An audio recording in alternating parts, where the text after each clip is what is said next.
annual NBK draft party in Atlantic City. There'll be a live podcast, live DJ, live video shoot. $40 for a VIP ticket, $30 for draft night only. Get your tickets now. Salute, Knick family. Welcome to Dope Soul Sports Talk, a member of the NBK Network. We're going to have our second annual NBA draft party in Atlantic City, June 23rd. It's a 2-day event. The link is in the description. If you haven't already, please join us. Today, we're going to talk a little bit about everything. The Knicks worked out a few draft prospects. One of them was Dyson Daniels. And Dyson Daniels shared that the Knicks like him as a point guard. What I've been reading is that he's mocked to go in the top 10, like 4 through 8. So if the Knicks want him, they may have to trade up for him. So we'll talk a little bit about that as well. I'm joined today by resident analyst Gavin from Duval County, Stafford Don, and shout out to Jarrell, who's a little bit under the weather, but he said he will be back with us next week. Fellas, how are you? Get well, homie. Get well. Definitely. How you two doing? Man, I'm blessed, man. Can't complain, man. Another night on the Queen's Court. Ready to chop it up. It's always going to be interesting. So let's get it in. Shout out to Gavin. What's up, kid? You already know. What's good, Joe? What up, Steph? What up, Steph? Salute the chat. Appreciate you for having me on as always. Always a good time to get away from the normal daily routine. Come on and give the world some sports entertainment. So yeah. Salute to the chat, King Ribby, RM, Sherwin M, Deron Wayne, Pudge Nice, Building Blocks, Angel Torres. Appreciate you joining us. Listen, let's get right into it. The Knicks interviewed a few point guards. Ty Williams, we'll talk a little bit about that, whether they have if there's real interest there, if that's just them doing their due diligence with point guards or the Kentucky connection. But let's start with Dyson Daniels. The Knicks worked him out, like I said. They like him, apparently. He said they see him as a point guard. Remember, there's some questions about his position. I've seen a lot say they see him more as a shooting guard for now, and maybe in another year or two transitioning over to the point guard position. But from what he's saying, the Knicks like him at point guard.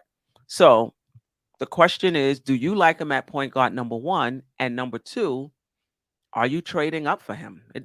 I mean, obviously he may fall, but the way they're talking now, he's going to be a top 10 pick, probably out of the range for the Knicks. We've heard about the Knicks possibly trading up for Ivy. Would you trade up for Dyson? Obviously, you wouldn't have to trade up as far. Would you do it? Well, I'll go first. I think with all these dynamic wings that's here, I do believe he could fall to 11. You know, I wouldn't think it was. I don't see the Knicks trading up. Well, me personally, I wouldn't trade up. Yeah, I would trade up for Ivy, yes.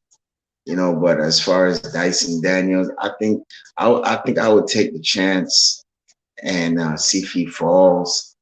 Even though they say from 4 to 8, I doubt it.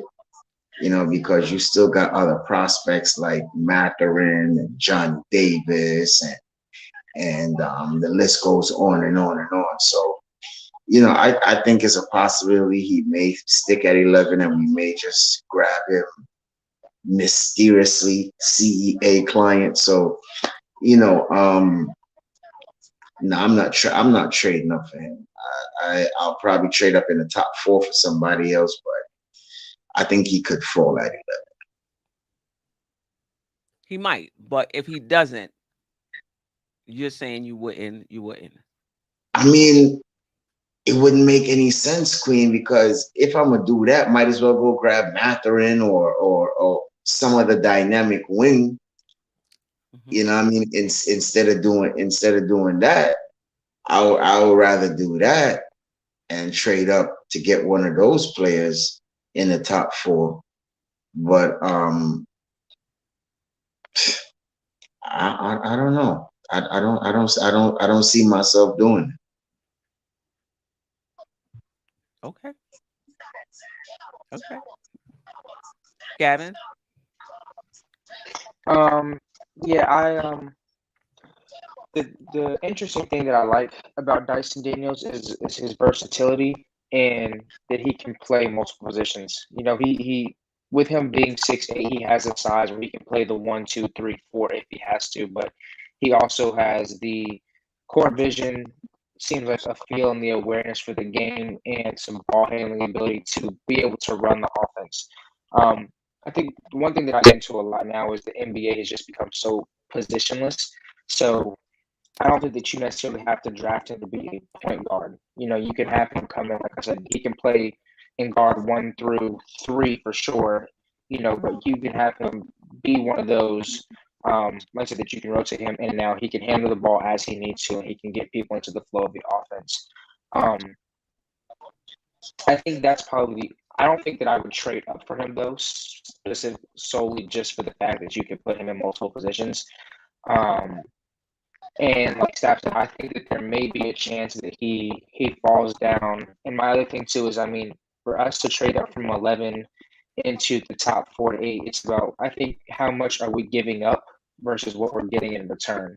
Right. And I think that the Knicks are in a good position right now where we have some assets, we have some players that we can package together for other deals to get other pieces that we need either now going forward once trade deadline comes and you start to see who's available.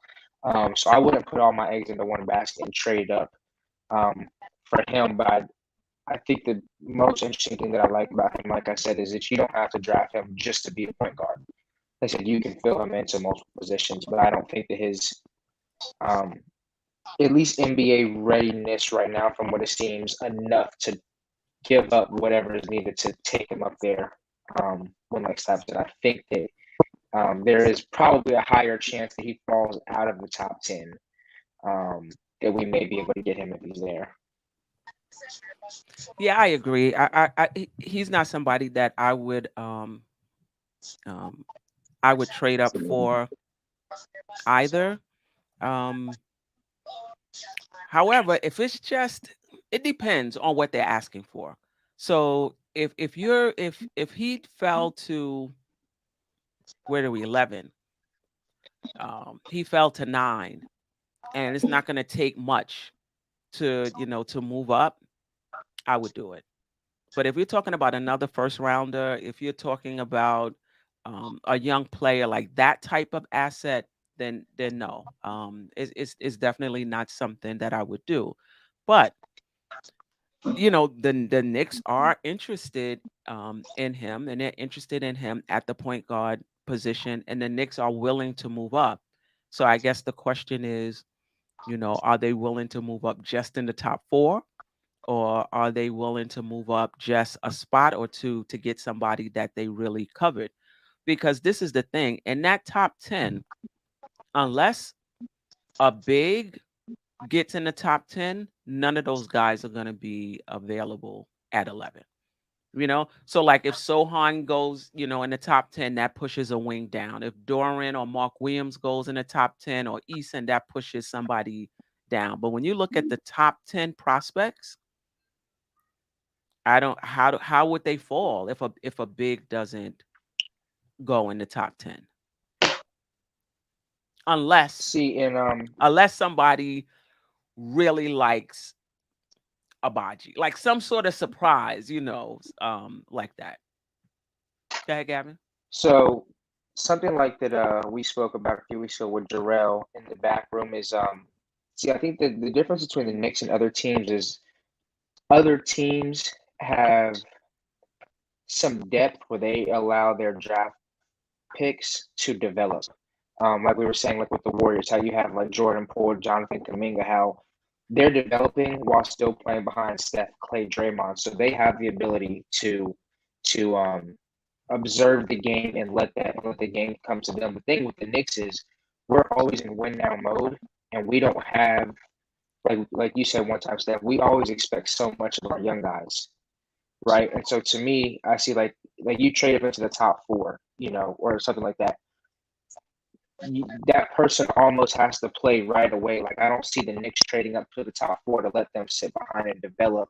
And I just also think too, with where the Knicks are at right now and how it's gone the last couple of years, is we just expect so much from the people that we draft at a young age. And I think that if you do go up to get Dyson Daniels, let's say we trade inside the top 8, to me, that's almost saying that he's coming into play right away, whether that's starting or getting meaningful minutes, with the second unit. So, like I said, I'm kind of tired of. I just don't want the Knicks, like I said, to trade up to getting people and then thinking that they have to come out and produce so much in their rookie year straight out the gate without ever letting them really get their feet wet and get a feel for the NBA level. Yeah, I mean, what I will say to that is Golden State has the luxury of Right. Yeah. allowing We their don't. Yeah, younger. exactly.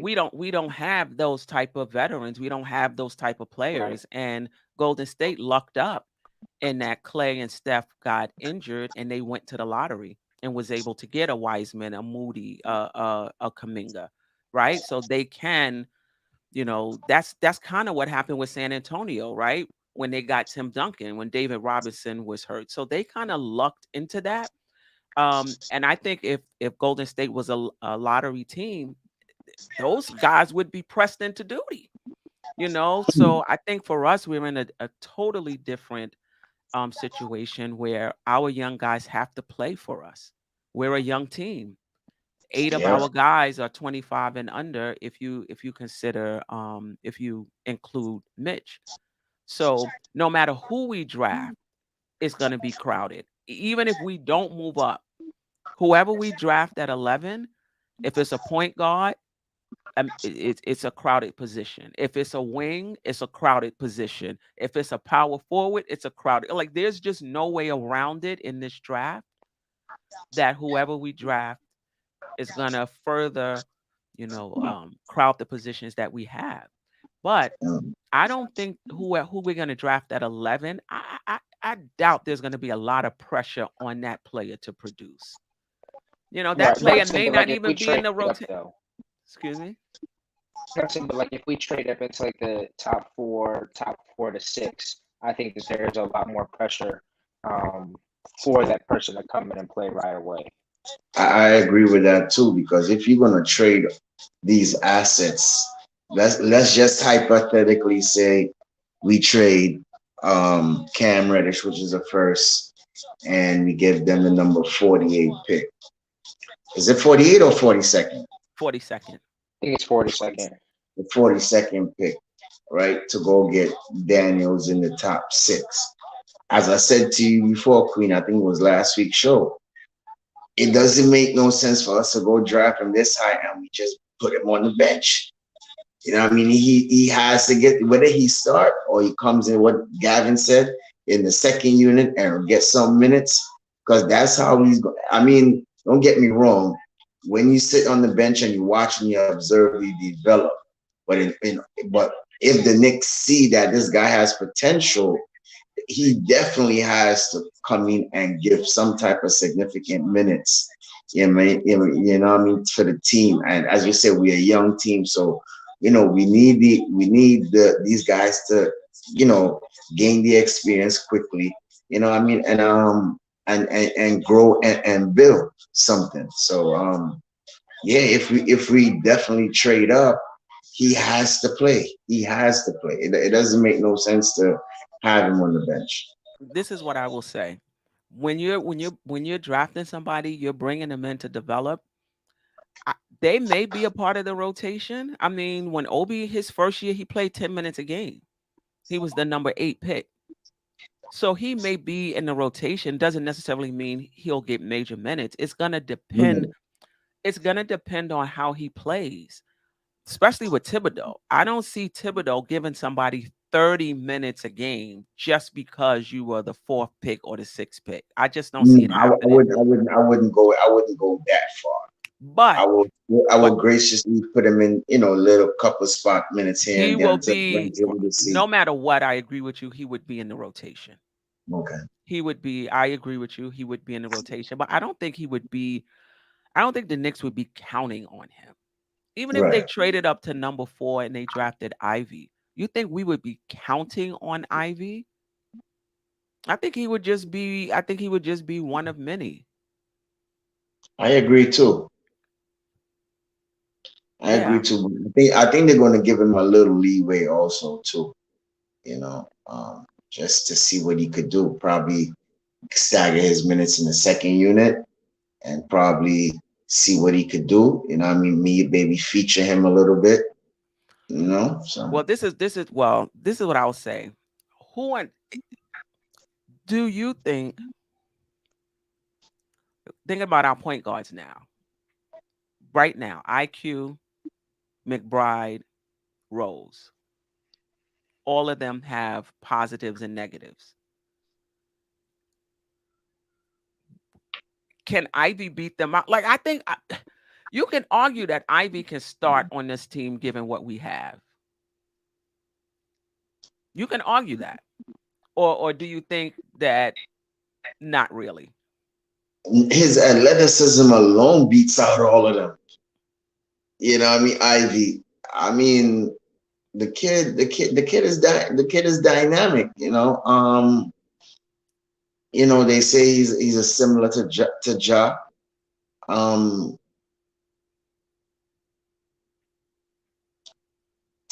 you know, Gavin, go ahead.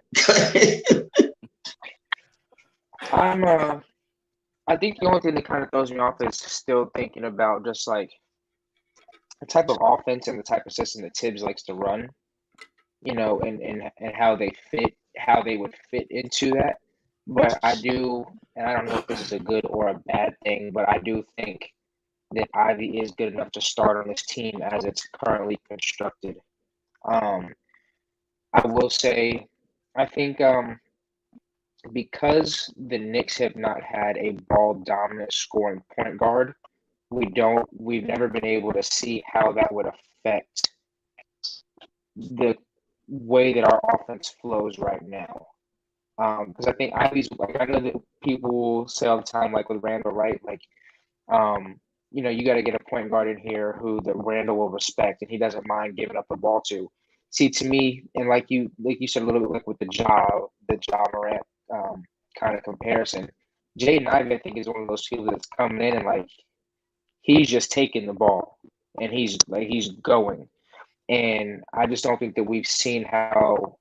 I just think it would take time maybe for our offense and our rotations just to kind of get acclimated to that. And I think what that would also do is if we have a ball dominant scorer like Ivy, I think that really everybody else would have to drastically improve like their off ball defense and their off ball playing and their efficiency.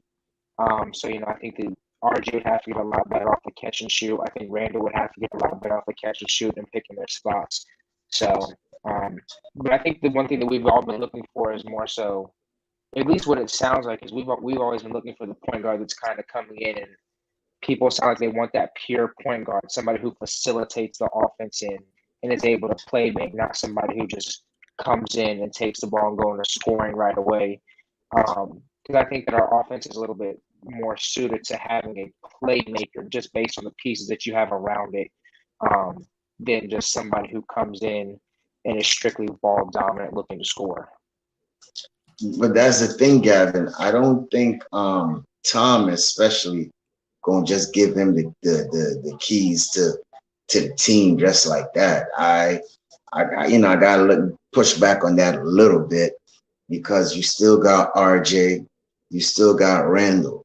He don't really know I'm not talking about Tibbs giving it to him. I'm talking about him coming on the floor and taking it. Because I think like with Ivy, he's one of those people kind of like IQ's, like you have to let him play his game. And he's one of those guys that he's better when the ball is in his hands. Well, that's what I'm saying. With Randall being a dominant ball player, RJ being a dominant ball player, you don't think that may hinder RJ or even Randall a little bit? No, and that's what I'm saying. That's what I'm saying. I don't know how much of a ball dominant point guard we need because we have so many ball dominant people on the floor. That's exactly what I'm saying. Like if we take somebody like Ivy, I think the offense is going to look out of whack for a little bit until people really figure out this ball distribution. Right. But this is what I will say. I'm not not taking a potential talent like Ivy because of fit. Like I'm not gonna, scratch him off of my board because he may not fit with RJ or he may not fit with Randle. Randle may not even be here. You know, Right. we don't know. I anticipate RJ being here even with his contract coming up. I expect him to be here, but I just feel like you just can't give up on talent or a scratch talent like that off the board. He has star potential, because he might not be a good fit. But I agree with you, Gavin. How they going to work that out if you were to bring Ivy in, because he's not a playmaking point guard at this point in his development. You know, he's ball dominant, and I think to be effective, the ball has to be in his hand. And as much as we compare him to Morant, he just doesn't have the playmaking and the vision that Morant has, even though he may have the athleticism. And I think that's the major difference, um, between the two of them, and that's a big difference. And I that's mean, what I'm that's a big saying too, difference. Queen. That's what I'm saying too, Queen. He can't just come in and just be ball dominant just like that. I just highly doubt it. You know what I mean? I think Tibbs is going to bring him along just like how you brought along IQ and develop that trust. Than to just put him out there. Yeah. That's just how I feel.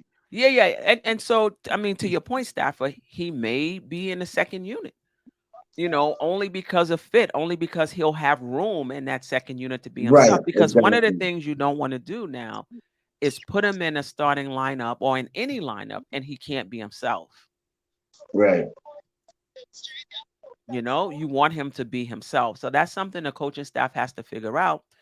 And quite frankly, I don't think the coaching staff has been pretty creative in that regard in terms of, you know, putting players in spots in which they can take advantage of all of their talents. And that goes for even Fournier if he's here. I think Fournier can do more than just shoot 3-pointers.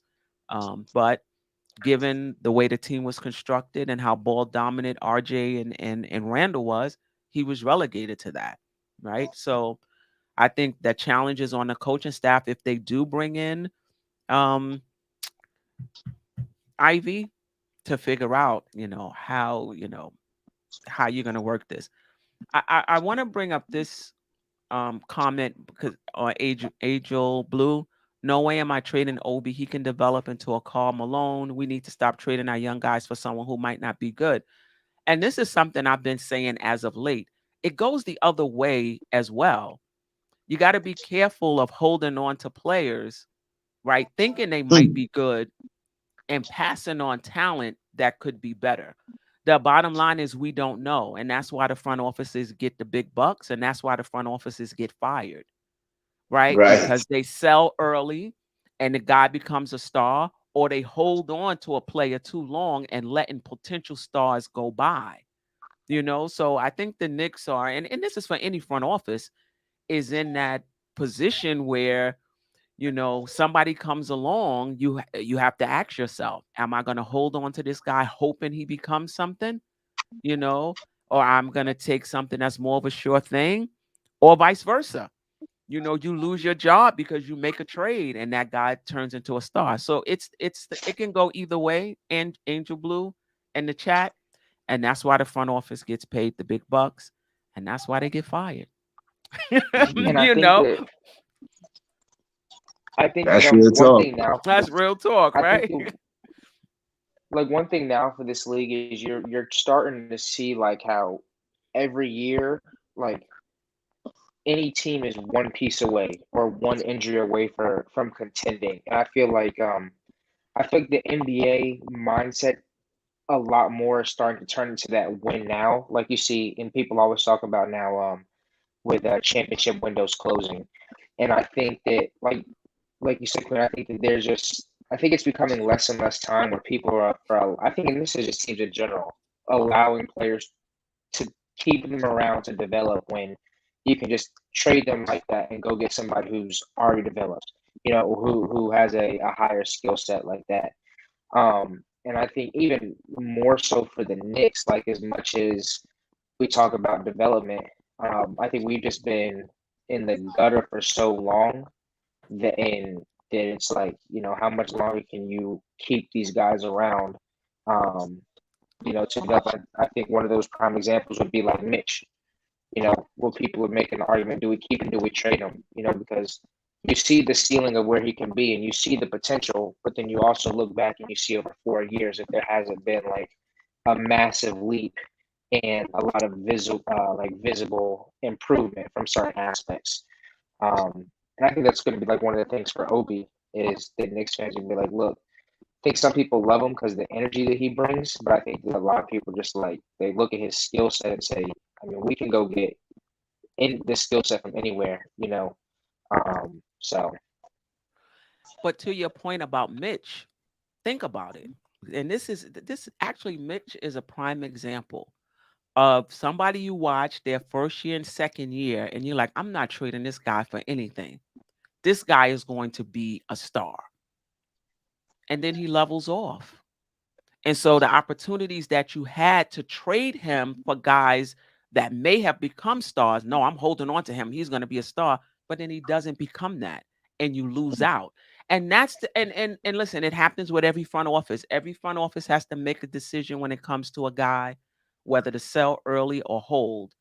But I'm just making the point that it could be a bad decision either way. It could be a bad decision either way. And when it comes to Obi, I'm in that camp when it comes to his skill set. Now, I'm not going to ever say what Obi can't become. I will never say that about any player. But what I am saying that right now, when you look at his skill set, stretching the floor vertically, a lob threat, being able to run the floor, that's his skill set right now. Now, when he develops a consistent three-point shot, bring it up to at least 35%, that adds something else to his game. Now, if he's able to hit that at a consistent clip, now he's going to get respect. Players are going to close out on him. Now, can he put the ball on the floor now and attack those closeouts? You understand what I'm trying to say? But the point I'm trying to make, and this is where age comes in, it's very hard to add things to your game, 2 or 3 things over one summer. You build off of it, right? So he has that. He comes in now, the 3-point shot. If that's good, next season he builds on that. But you keep building and building. You 24. By the time your game is together, you 27. You 27. You 27 years old. So that's one of the issues I had with Obi too. That Obi came in at, was he 21 or 22? But his development was, excuse me? No, I said something like that. 21 or 22. Right. But his developmental trajectory was that of a 19-year-old. So in other words, he came in needing the same amount of work that a 19-year-old needed. You understand what I'm saying? So usually when you draft older players, it's fine because you anticipate that work is done already, or a good portion of that work is done already, and they're a bit more NBA ready, right? Sure, you can still add to your game here and there, but at that age, you're expecting to be a little further ahead, and he wasn't. So he's coming in at 22, needing the same development as somebody that's 18, 19. So that's my issue. How long is it going to take him to get up to speed to be a total the total package? You know what I mean? So but let me shout out Ron from Still Knick Fans. The Knicks need to go all in this year and try to get Ivy. If you like him, go get him. Next year is a whole different ball game. You go get your guy when you can. I agree. If that's your guy and you really like him, go get him. You have the assets to do it. You got draft picks. You got young players. Go get them. If that's your guy. Mm. No, you disagree? Who, me? Look, if we have a chance to go get him, why not? You know what I mean? We may lose some assets, but hey, if that's the guy and you feel confident that he could at least move the needle a little bit, and we could start building around these guys, him and RJ and whoever else is on the team. Mhm. Hey, I'm all with it. I'm all for it. Right. What do you guys? I IQ. mean, for trading in. Go ahead. Just IQJ 25 is not old, depending on where your skill set is. If you're 25 and you have the skill set of a 19-year-old, it's old, right? But if you're 25 years old and your game is developed, it's not old, right? So it depends on where your game is. Right. Yeah, But 25 is not old. I don't know why they come up with this. I guess it's because the NBA is getting younger and younger every year. That the Yeah. ages that students come out, they call them old. 25 is not old, man. 25, they just coming into either a female situation or a malehood situation. You know what I mean? I just don't see 25 as old. I wish I was still 25. Trust me. but in the NBA, I mean 25 is not old in the NBA as well. But how Right, developed is your game though? right, Like when I right, look at somebody like Donovan Mitchell who's 25, I'm like, that's not old at all. He's very skilled already, and he's just 25. When I see somebody 25 that can't handle the ball, can't play in the post, can't hit the three, like how many years is it going to take for you to develop that? You're going to be 28, by right. the time you get to, by the time you get to that Well, point. Queen, it do have some that takes very late to bloom, No doubt so about it. No doubt. you, No, you yeah. never know. Yeah. Gavin, you were going to say something earlier? Oh, I was just gonna say, what do you guys think would be reasonable to part ways with to draft up and go in to get Ivy in that top 4, top 3?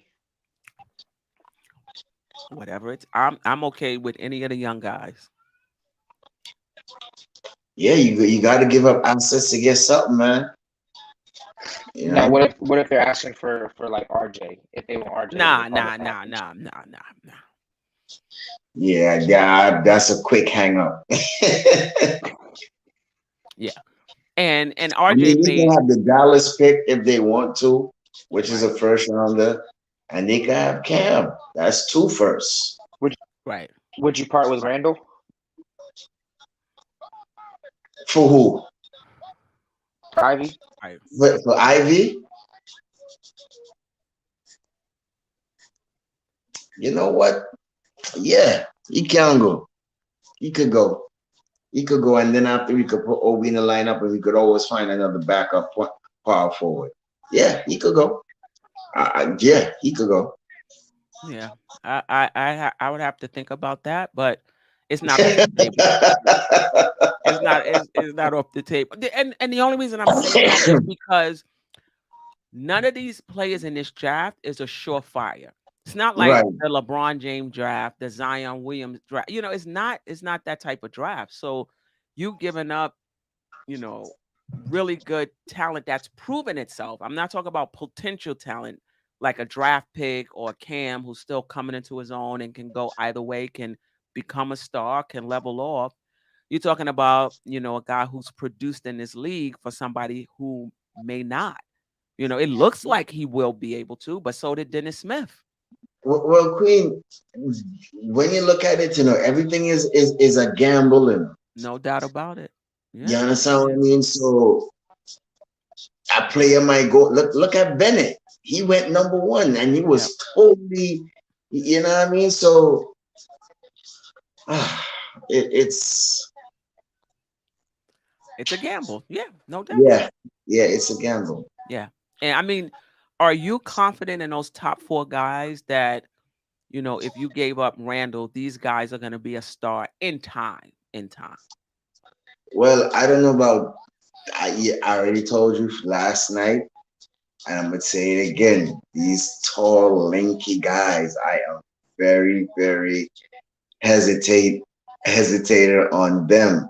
So I will have to say the first three, skip Ches and give the Iowa kid.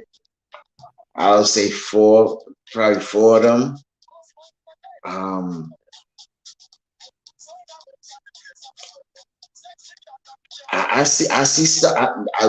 We agreed on Jabari Smith. I see Jabari Smith as a star in this league. You know, a la Mobley. You know, they got the same type of length. They long. They can shoot the three from outside. I believe he could rebound. You know, yeah, I see potential. I see potential in the first three. Ivy. Who else is there? Who am I forgetting? Banchero or Banchero? Banchero. Mm-hmm. Yeah, Banchero, he's pretty good too. I mean, I wouldn't take him, but I see all of those guys being potential stars or wherever they're going. As I said, Holmgren, he might be a star, but as I said before, man, he just give me that Porzingis vibes, man. These tall Bradley guys, you know what I mean? They just, but I don't know, man. I don't know. I may be wrong. I may be wrong. We'll see. Still, Knick fans, the other thing is we acquired assets in order to be in a position to trade for talent. At some point, you have to pull the trigger on a move.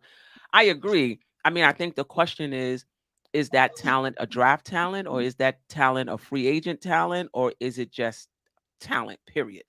So, or even generational talent. Yeah. You know, so I understand where Ron is coming from. If it's a somebody's music generational is on in the talent, background. I'm sorry. Somebody said there's some music in the background. Well, they got good ears if that's the case. I do hear something. I don't know. Yeah, but yeah, generational talent. If it's generational talent, yes, go ahead and get him. You know, do you think Ivy is that? It's a gamble. We don't know. We don't know. He's a talent, yes, but we don't know what he's going to be in the future.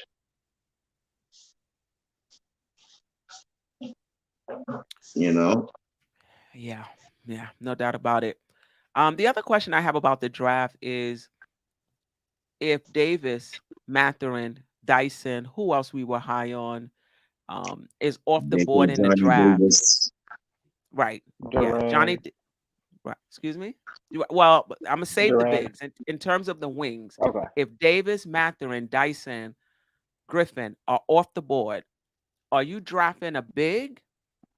Or are you okay with the second tier wings like Abaji and Branham? I'm going to get the only big that I'm looking to take with that 11th pick is Duran, solely because he stretches the floor. Like I think that if they're not stretching the floor, I don't think that you waste the 11th pick when you can go get somebody down at the 42nd pick, like Coloco from Arizona. I think I do like Kai Soto. I don't know how NBA ready his game will translate over right now, although his film looks impressive. I do because he's overseas, right? If I'm not mistaken. No, he's training now in the States, in Atlanta. But he's been an international player though. He played for the NBL, the same league LaMelo Ball played in for one season. That's where he's coming from. Oh, okay. Okay, gotcha. So but yeah, I agree. I don't think he needs some time. Yeah, I think he needs time. Unless, to me, for what the Knicks need for stretching the floor, unless it's Duran, I don't think that you go and get a big at. I think if you don't get Duran or you don't get one of your guys, like one of your top 4 or 5 guys, honestly, I'm cool with parting ways with the 11th pick for something else. Because I don't think the second tier wings are going to really improve our roster that much, nor will a second tier wing, I think, play at all on this team that's already wing heavy. So, I agree. I think that if those top wings that I hope the Knicks are targeting is off the board, I would go with a big before I would or trade down or trade down. I would go with a big. The only thing about that though is the one caveat is you could trade back up into the first round from the 42nd pick. Kessler may still be available. Koloko may still be available. Now, Koloko doesn't stretch the floor. Kessler can, though. He only shot 20% though, but he took 50 of them. And I think Right. he made like 10. You could trade back up into the end of the first round and kind of get a rim running center. Kessler is more of he's a rim runner as well, but he can also stretch it a little bit if his 3-point shot gets better. But I think if those guys are gone, I'm okay with Doran. It's just that the Knicks, I haven't heard anything about the Knicks bringing in centers and working them out. Have you? No. Yeah. No. And I think that so I just think in this league that it's easier to come by a wing or a rim runner or an athletic wing than it is to come by a big man who can really stretch the floor at a consistent clip. And that's why I would say, like, if you do have the option with Duran, um, I do just because I mean, although you're starting to see more and more big men that will come over this next decade or so that are stretching the floor, I think for where we are right now, they're still hard to come by. Let me say this too. It could also be tricks. Even though we didn't work out a big man, that don't mean say that how we ain't watching them, we ain't scouting them, we ain't getting certain information about them. These are also mind games also too. You understand what I'm saying? Because it might be a play that we want and another team go snatch it.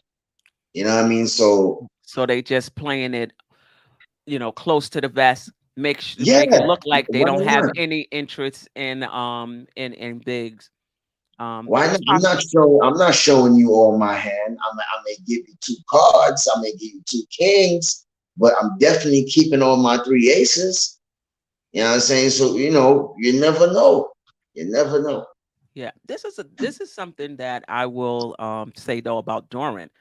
I mean, I don't from what I've seen and the scouting reports I've seen, I don't see where people are getting this 3-point shot from. You know what I mean? I mean, he may have the potential down the line to stretch. He didn't take a 3-pointer in college. You So talking about Coloco, right? no, Doran. Oh, darn. He didn't take a 3-pointer in college. So I don't where are we getting the 3-point potential from? I never said 3 point. I never said that. But when I did mention about his scouting, I said a 10-foot, a 12-footer within the circle of the block, he could hit those shots. He could stretch the floor right there. But as a 3-point shot, I don't know. I haven't seen him do that. But to bring a different dynamic to the team, if we do draft him, he could hit those 10-footers, those 12-footers, those jump shots that we wanted Obi to make. And for him to credit, he could do that. Right? But I as far just as go ahead, Queen. I'm Yeah. even his around the rim game. It'll need to improve. It'll need to improve. I think the rim running, the lob threat, the verticality, stretching the floor vertically. He definitely could do. I don't know if I'm so sold on him around the basket Well, Right I don't now. think he might start because they're gonna probably give Sims or Noel if Noel is still here, right? I think they're gonna give those guys some burn and just give him a little spot minutes to see where his IQ awareness on defense. As you were saying, Queen, the nuances he mightn't get familiar with. So I don't see them just throwing him into the fire like that. You know what I mean? Unless he is a very super, super, super, super talent. Let me tell you something. Let me tell you something. If we don't sign Mitch, and Doran or Mark Williams come into camp, they could probably start at center for our team. They could probably beat out Sims, and I don't know if they could beat out Noel if healthy, but that's a big ask for Noel to be healthy. You know what I mean? But then after you got to throw in the factor with Tibbs and his whole trust issue. You know, But it's this a is what I'll say trust. about It's a this is what I trust say thing with about him. Tibbs. I think just like with IQ came in that Excuse me. first season, and I don't know what he did, but Tibbs fell in love with him. I don't know what he did. He was in the rotation immediately. Remember, he didn't even play the first 2 preseason games. So I was like, oh, this guy's not even on the radar. Think he got in that 3rd preseason game and he's been playing. He's been in every game since then. So I think that it's possible that you can get into the rotation. It just depends on, your basketball IQ and your hustle. Right. And I think that, and I don't know if this is a thing or not, but I think that part of where Tips trust in players may come from is the programs and the coaching regime that they came from. Like you have Kentucky players who come and they're going under Coach Cal. Like he's prepping these guys to be NBA ready, knowing the mindset of I've coached in the NBA. I know what coaches are looking for. I know how they're supposed to carry themselves. Like he's prepping guys to go one and done, and he's saying, "Look, you're gonna come here. I'm gonna build you, and then you're gone." There's been years where Coach Cal will literally tell people like, "You're not coming back. Like, go ahead, pack up your bags, and take your family off and give them a better life." You know, um, or like Derrick Rose played under Coach Cal. You have somebody like Duran who played under Penny Hardaway. Like I said, so I think that for some coaches too, it's also about the type of program and the coaching that you went from and that you came from that can kind of translate over into NBA readiness, at least from the mind, from the mental and the preparation standpoint. Okay. So that may have something to do with Tips Trust, just where the guy came from, their fundamentals, and the coaching that they received before they got there. Yeah. Okay. Yeah, I mean, I don't think we've cracked the code of what goes into Tibbs trust in players, but that may be it, because when I saw IQ his first year just jacking up shot, I'm like, Tibbs is I mean, part of it could have been that we needed offense, as well. So I didn't I didn't quite get that. Let me shout. Excuse me, Queen. Hmm. My kids is calling me. I'll be right back. Okay. All right. Let me shout out the chat. Deron Williams. Tibbs was in love with IQ before he was hired by the Knicks. Yeah, he was. He was. He actually, if I remember the story correctly, or his assistant coach or somebody he worked with brought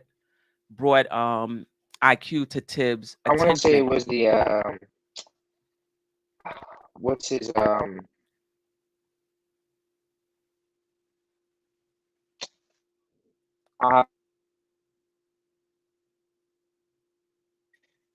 he dang, who was it? He went and sent him to watch IQ.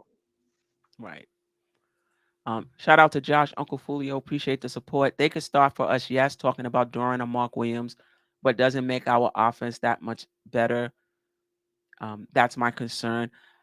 I agree with you, at least where they are right now in their development, but I do think they have much more offensive upside than Mitch does.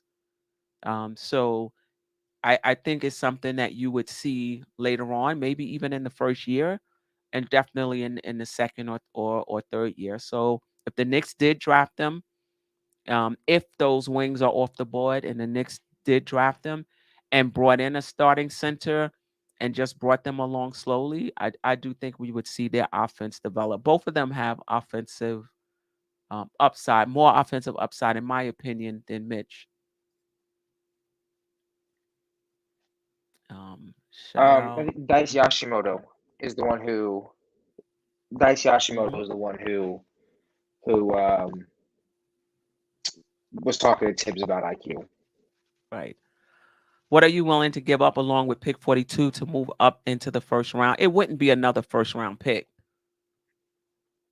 I wouldn't give up another first round pick to move up. If that's what it would take. Um wow, Paris Duggar. Obi is going to be way better than RJ. I just don't He's an Obi fan. I just don't get it. I mean, I'm okay I hope Obi develops his game. I hope he come to me. The next step in his development is to come in next season and hit that three at a consistent clip, at least 35%, so that he can get respect. He gets that type of respect that stretches the floor for us when he's in the game. That makes him, now we can play him when we play a half court game, right? Now when the game slows down in this half court, you know, if he can't shoot the three, what is he offering? What is he offering us, right? So if he's able to shoot the three, now you could play him in the half court. Now it's not just about playing him when IQ is in the game, having to push the pace and what have you. You could play him in a half court. So I really hope that he develops. But I think it would take a miracle at this point for Obi to be better than RJ in terms of I think we underestimate what it takes to add to your game and the work that you have to put in, and then go into a game and put it into play in an NBA game at an efficient clip. Yeah, I think we underestimate that. It takes years for guys to keep adding piece by piece over the summer. Um, we'll see. You know, you know, What was the question about Obi? Because I see Paris Duggar that yeah, I was just saying, that's his son. when he said Obi is going to be way better than RJ. What? Paris Duggar, what do you think is the next evolution of the next thing for Obi, the next skill for Obi to get better at, to grow his game? Queen, I really wish Everything. you had for these guys to call in because I really love to hear what Paris Duggar would have to say. Yeah, I'm interested. Listen, this is what I will say. I've learned a lot from being on panels, like listening to other panelists, but I've also learned a lot from the chat. Right. Yeah, the chat they'll say something and then I'll mull on it a little bit and I'll be like, you know what? That's a very good point. I never thought about it like that. So just because I'm here and Gavin is here, Staff is here, it doesn't mean that we're experts, right? Right. So I appreciate what the chat has to say But as in well. order for Obi game to elevate, in my opinion, his footwork needs to be better. Um, he started making a 3-point shot late in the season. If he could be consistently with that and bring up the average at least 35%, that would be even good. And just have a mid-range, or a little, well, you see he got a little go-to game behind it, I think, to back to the basket just a little bit. But I believe if he could improve on this foot game and that 3-point shot and the mid-range, I think, as Tony would say, that will open up his game, right? And then we could see what Obi could be, in the future for us. That's a lot. I'm not that's a lot to the 3-point shot, the mid-range game, and the footwork. It's a lot. And putting the ball on the floor. Yeah, I mean, look, if you want to be a perennial all-star in these games, you have to put in the work. You're not going you just going to magically get the talent. Right. You got to put in the work. Right. But that's one thing I don't question about Obi. I don't question his work ethic. I don't question him putting in that work. It's just you put in the work, and it has to translate in an NBA game, and it has to translate at a high enough clip to get the respect. Because if that part of your game is not getting the respect, it can't open up other avenues for you. You understand what I'm saying? Right, If right, you right, can't right, hit the right, right, right. 3-point shot at a very good clip, you know, how does that, so you're just going to put the ball on the floor, when you get it, nobody's closing out. You know what I mean? Like, they're going to give you that shot if you can't hit it at a good clip. So we'll see. I'm really interested to see, where Obi is next season. I'm interested to see where RJ is next season, where Cam is next season, where IQ is. So I'm really interested to see where a lot of our young guys are next season and what they're adding um to their game. I agree, and I think I heard RJ say he want to work out with DeRosa. If he could go work out with DeRosa and develop that mid-range deadly shot Mm-hmm. and bring Obi with you, ooh, I don't know, Queen. It might be Yeah. something different. It might be something brewing in New York. Yeah, it might. And Josh brought up a good point. Right after the draft, free agency starts in what, another 10 days probably.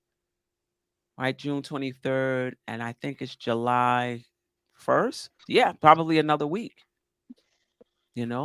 Another week. I don't think Pudge Nice. I don't think Obi will be traded only because it was a Leon West draft pick. I think it would take a lot for Obi to be traded. And plus, isn't that his son's? His son is his agent. Like, his agent is Leon Rose's son. I mean, I'm hoping. Oh wow, I didn't know that. Yeah, Oh wow, that yeah, says a lot right there.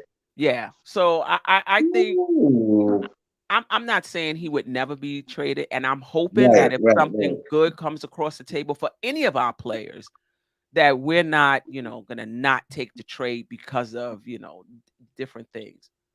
Um, we shall see. I didn't know that. But he's been waiting for Obi to want to see a mean streak. Yeah, yeah, yeah. Um, but do you think that really makes a difference? Like, there's some guys that still, whether they have a mean streak or not, they still produce in the NBA. I think it's more so just has to do with like I think the culture of the Knicks, New York Knicks basketball. Like you just like we don't see too many nice and just nice going guys. Like I feel like you have to have some type of dog or extroverted like confidence about you. Yeah, yeah. No doubt. I don't know if there's anybody on our team that the fan base is more split on than Obi Toppin. Is there anybody? Mm, when you say, could you be a little more specific? Split, in terms of either you really like Obi or not really. Um, Okay. I don't think Definitely it's one of them is IQ. One of them is Yeah. IQ. Because some of them, some love IQ, some don't like him. I know somebody in the chat right now, he's a Mets fan. He don't like him. But, that's a different story. But yeah, IQ is another one. We could even say Randall too. oh, Because as I mean, for much young players. as no, but as much as some fans don't I ain't gonna say don't like him, but as so much as fans didn't like his game this season, it still has other fans that is still willing to ride with him too. Mm-hmm. So Mm-hmm. I would say I'd probably say three of them. It's a split. Yeah. My opinion. My opinion. Yeah. Yeah. The chat is buzzing. Fine. Yeah. Sure once So, said I don't like anything about OB game. But he said he likes IQ's defense, but not his offense. I love Obi. The positive energy means a lot. Listen, I think we just have to let. Positive energy is not producing. Yeah, well, a lot of people put a lot of emphasis on that, going to press conferences, and And then go another one too, Sherwin M. He since the season start, he doesn't like IQ, he doesn't like Obi. Ain't no split with him. He just don't like them. Period. right, right. And there's some, Pudge Nice, I hear you, but there's some who disagree and says Obi has a higher upside than IQ. That's a good question. What do you guys think? Salute, sis. Appreciate you. Feel free to hop Was on. the I'm question? gonna shoot you the link. Who has the higher upside? Somebody said in the chat that IQ has a higher upside than Obi. Agree? Disagree? Yeah, killing one. You know what? I will probably, I'll probably have to agree with that one because we see IQ. Don't get me wrong. Obi did improve his game at the ending of the year, but IQ, he started to change. His decision making started to be a little more better. He was be able to pick his spots. He was looking at more film, when to be on fire, when to take his shots, when to distribute. So I will agree with Pudge Nice on this one and say IQ has a little more what is it, floor? Higher floor. Higher floor? Yeah. He said Yeah. upside. Yeah, So I would say I would say I higher upside because Obi still has a lot of work to do. Yeah. What you say, Gavin? But now, Gavin, go ahead. I don't know because I've never even thought about how much like upside that Obi has.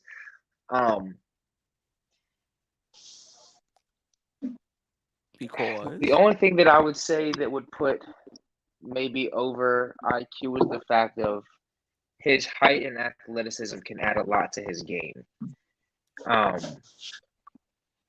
But I think that IQ would just has from someone who have the ball in his hands a lot more. I think that I don't know, but I definitely think that IQ will always have the higher floor. I think that it may be, but like Stafford said, I think that just Obi has a lot more work to do, and so I think that although if he doesn't have a higher upside than IQ, you may see a vast improvement from where he started at versus where IQ started at and ends up at. Right. Well, I mean, shout out to Rob OG. He's on the Blanche Tears channel a lot, and I know we didn't, Obi wasn't, on the list to be talked about today, but we rolling with it. He said to me that he believes Obi has the skill. Oh, let me let Sim in so this way he can get in on this as well. Hey Sim, how you doing? Good evening. What's up, General? What's up, General? I'm good. I'm good. Don't mind. I'm a little bit sweaty. I just came home from. Nice to see you, man. Nice to see you. Yeah, definitely. And congrats to you again, Sim, with 20,000. 20 subs. Thank you. Yeah. Appreciate it. You. Thank you to Kai Soto. that does. So last night we said 116,000. It's probably more since then. You checked it? Yeah, it's like 100. I think it's almost 140, like 138,000, 139. Yeah, that's what's up. Those Kai Soto videos, boy. Yeah, I mean, I think I got like 300 followers, and I got 5,000 views. As well. So, yeah, but it was a good video. Those who are not familiar with Kai Soto, he's a second-round center prospect out of the Philippines, and he's all the rage right now. So Sim did a great breakdown on him. So go to Nothing But Knicks and check that out. And then also I did a video on him as well in terms of how he fits with the Knicks, or what I like about him and his fit with the Yeah. Knicks. So check that out as well. And you did that short, the 5 things you didn't know about. Yeah, exactly. Which I didn't know that he had signed with G League Ignite. And I do wonder what his draft stock would have been like had he played with them. Right. I know. Yeah, definitely. But Obi wasn't on the list to talk about today, but he's all the rage right now. So Paris Duggar said that, I believe that was Paris Duggar who said that he believes that Obi's going to be better than RJ. And then somebody else said, I don't know if that was Paris Duggar or somebody else, that he has a higher upside than IQ. And I was just bringing up the point. OG Rob Blanche Tears said to me that he believes that what we're saying Obi needs to develop, he already has it. He just hasn't had the opportunity to display it. So I was talking to him about footwork, 3-point shooting, putting the ball, attacking closeouts, things like that. He's saying that he already has that, just hasn't had the opportunity to show it. Do you guys, and this is for the chat as well, do you guys agree with that?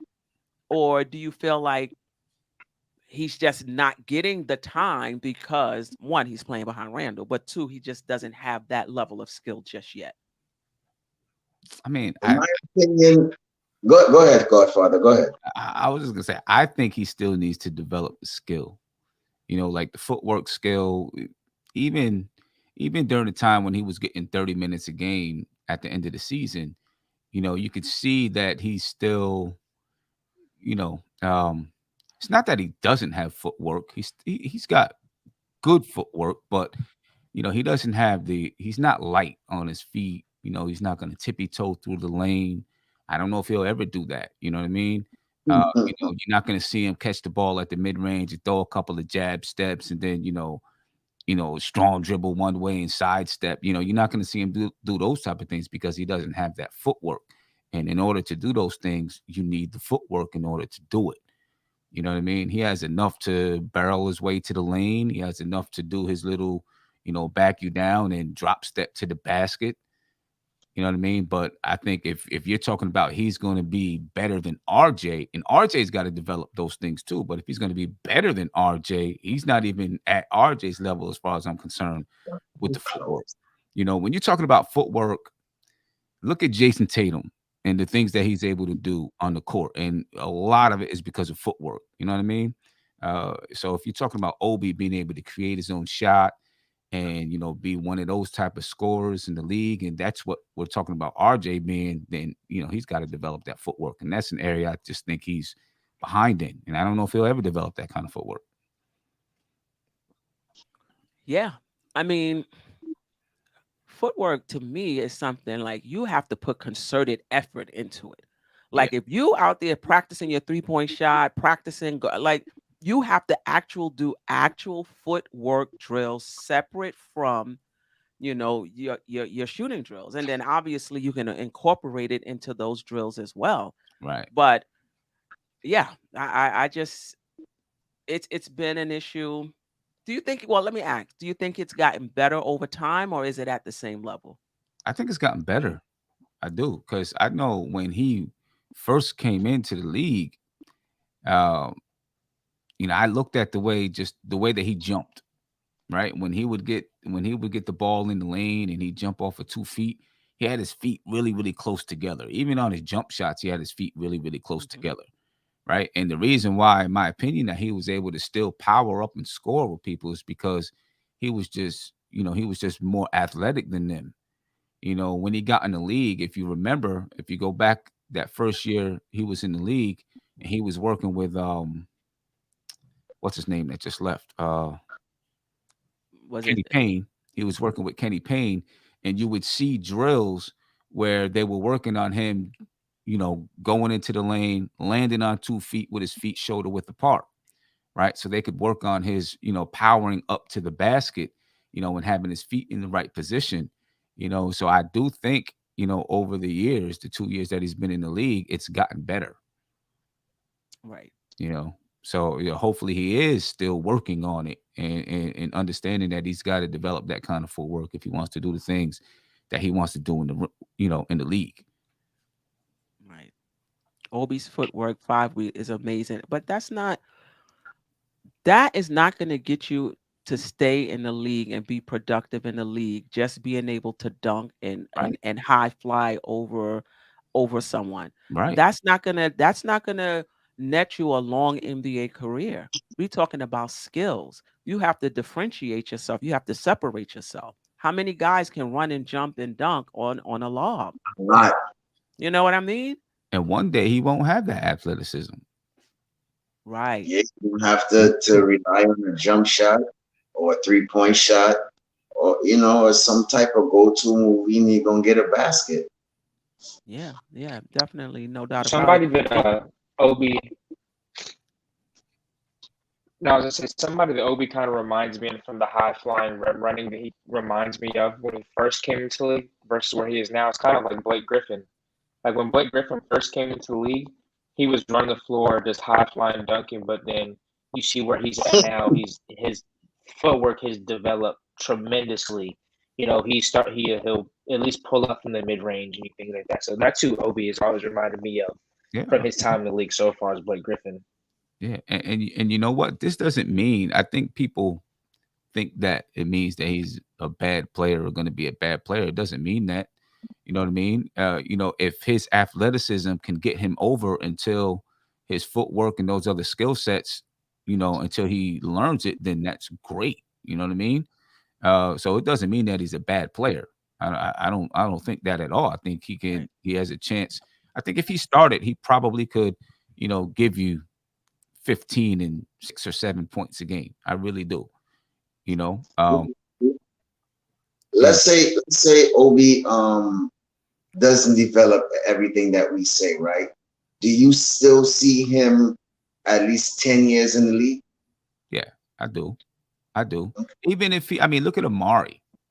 Amari was in the league off of pure athleticism and no real skill, and then later when he was with the Knicks, he started working with Akeem Olajuwon so he can develop some of his post moves, and you can see him starting to develop a little bit more footwork.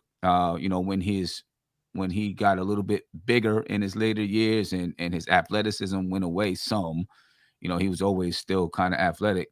He started using using his post up moves, especially when he was having back problems and knee problems and everything. He knew that he couldn't rely on just the athleticism. So he started to develop his game a little bit more and get a jump hook and work on a mid-range jump shot and things like that. So I think he can still be in the league for 10 years. Okay. I just hope that, over the time he continues to work and work and work and work, so that by the time he gets 10 years in the league, 10 years in the league, he's going to be 24 or, 22, 32 or something like that. But still at 32, he should still be able to give you some good production. And by the time he's 32, he has a whole new, knows the game a whole lot better. You know what I mean? And still at 32, you could, look, I don't know if DeMar DeRozan is 32, but look at the year that he had last season. You know what I mean? Yeah. At 32 years old, you can still come into your own and still have a couple of years to be playing at that level, so. Yeah. I will say that until that time, he's going to need a point guard to really help him, because if he can't hit that 3-point shot at a respectable clip, it's going to be difficult to play him in a half court game. And it's gonna create issues in terms of stretching the floor, as well. So so we shall see. Yeah. Before we move on, Sam, I just wanted to get your take on this. If Davis, Mathurin, and Dyson are off the board, are you drafting a big, or are you okay with the second tier wings like Abaji and Branham? Even though I've seen Branham kind of in some mock drafts like 12 or 13. Yeah. I'm actually okay with Branham and those guys. I'm okay with them. Um, I see this picture of Jalen Duren, and I'm like, sheesh, this guy doesn't turn 19 until like November. And you look at the size of him. I mean, I'm like, okay, well, maybe. I don't understand that picture. And I'm like, whoa, hold up, wait a minute. Might have to rethink that a little bit. Yeah, I'm like, that's ridiculous.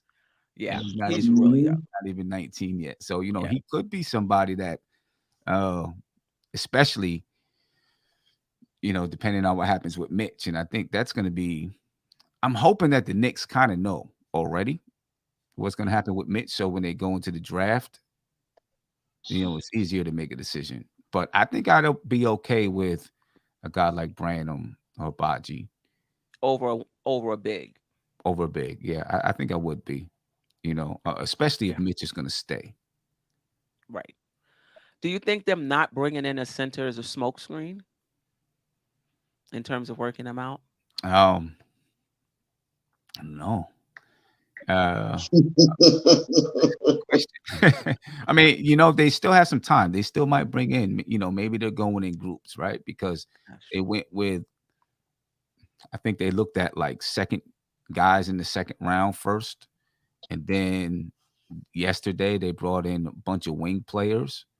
But even the guys in the second round were point guards and wing players, and they had one center, Orlando Robinson, one center that they looked at. But you know, maybe they're gonna bring in a group of bigs next or something like that, and see what they look like. So I'm kind of in wait and see mode there, I guess. But it still does shock me a little bit that they've only looked at wings and not took a look at centers and hadn't been yet. So yes, Josh, we got you. We got you. Don't forget about free agency and trades for centers after the draft. All hope is not lost. Is lost if Mitch walks. Yeah. Yes. No, it's not. As a matter of fact, and they do it every year. But you know, I'm just gonna say it just for the sake of saying it. Julius Randle was working out with Miles Turner in Dallas. You know, yeah. But who was that? Working out with Miles Turner. Julius Randle. Oh, Miles Turner was there as well? Yeah, they got the same trainer. Yeah. Oh, okay. I think they work out every year though. Yeah. I seen some clips from last year too. Yeah. Yeah. Paris Duggar, we see RJ as well, you know, and the things that he has to work on. We know about Randle's inefficiency. You know, to me, it's not one over the other. It's being able to look at a basketball player and say, this is what this guy can do well. This is what this guy can't do well right now. And this is what I think he needs to work on if he wants to approach his ceiling. So it's the same with Obi, RJ, Cam, IQ. I mean, they may have different things they need to work on, but they all need to get better. So yeah. I'm not blinded by what RJ needs to work on. I don't think anybody on this panel is. Yeah. Right. And you know, RJ is young. He's supposed to be kind of inefficient right now, right? You know, I know he's been in the league for 3 years, but I think his efficiency will get better. I believe in his work ethic. So I do believe his efficiency will get better. And, you know, last year Julius Randle was inefficient, but if you go back and look at his career numbers, he's not inefficient. He's inefficient from three, but he's not inefficient from the field, not like he was last year. Right. You know what I mean, I do think that was an outlier. Julius Randle is normally somewhere between 58 and 55% from the field. You know what I mean? For his career. So I don't think he's going to be shooting 43% from the field or something like that going forward. Right. I think he'll get better. Right. And I think being in shape is going to help. You know, he came in phenomenal shape that all NBA season. And last year he probably was in so-so shape. Or maybe in good shape, but not great shape. And when you're not in great shape, you know, like we talked about, yeah, you know, you're going to miss a rotation because you don't want to put out that effort because you're a little tired. You know, it's hard to play both sides of the ball. You know, your shot, you know, in that fourth quarter, you know, maybe your legs are not, you know, as strong. So that pitch we saw, he looked ripped. He looked like he lost some more, like he lost a few pounds, you know? He did. Right. So he looks a little more lean. Yeah. He Yeah. did. I mean, look, Randle for his career shoots 47% from the field and 33% from three. That's for his career. Including this year that brought it down. Probably was higher than that prior to Right, this. including this year. So it's Right. almost like he had two outlier years in a row, right? He had last year where he shot 41% from the three-point line. That's outside of the norm for him. Last year he shot 31% from, I mean, this year he shot 31% from the three-point line. That's probably closer to what he does, in his, for his career. He did have a year where he shot 35% when he was with New Orleans. So, I'm thinking maybe 33% is about where he might be. And then for his career, his second year in the league, he shot 43% from the field. After that, he shot 48%, 56%, 52%, 46%, 46% from the field. And then last year he was at 41%. So, I kind of think it's an outlier. And he'll probably settle in around 47% and 34% from three.